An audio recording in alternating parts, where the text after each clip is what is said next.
Welcome back friends. સુખ, સમૃદ્ધિ અને શાંતિના માર્ગે દોરે છે. આજે જય દશામાં તેમાં સુધારો થાય છે.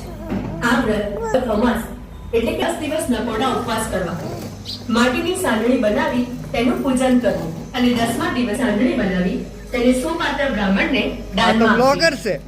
જય દશામાં. પાછી નદીને આવી ગઈ અને પૂછ્યું, બહેન, તમે શાના વ્રત કરો છો?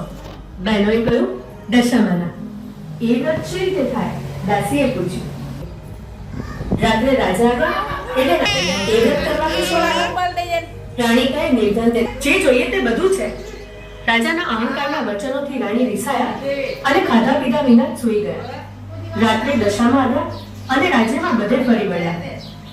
સવારનો પહોર થયો. રાજ્યમાં અંધાધૂંધી થવા માંડી. ભંડારમાં પૈસોય ના મળી ગયા.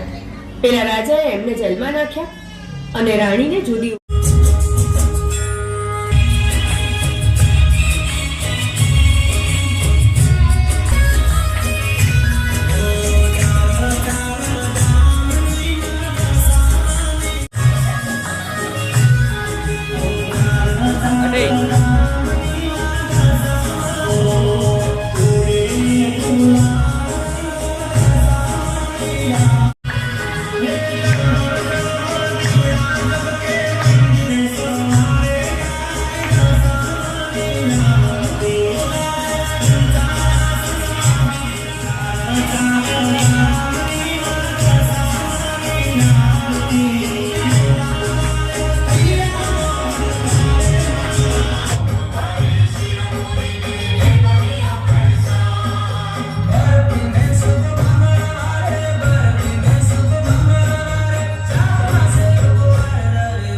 આજ દશામાનો 10મો દિવસ છે, તો આ બધા ચીમ બેઠા છે. આજો આજો આજો.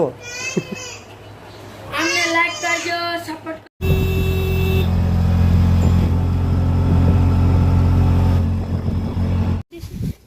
પછી હાથમાં લઈ છે બધું વેરાય છે.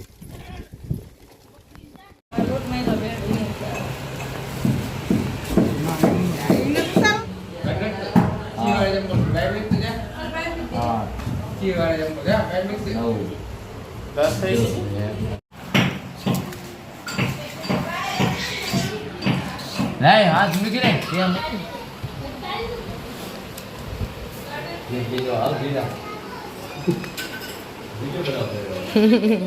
આ છે પેંડિયા.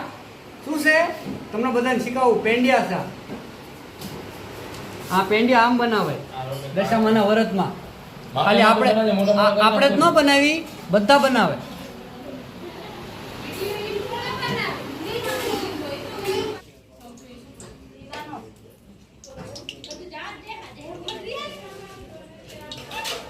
ધૂણા લાવે ને એમણે હેઠો ધૂણા હે ને એમણે અહીંયા બસ રોજ ને ખાવું જ તારે. પેલા માતાજીને ખવડાવી લઈ પછી ખાજે. કેટલી મિનિટનો બનાવો?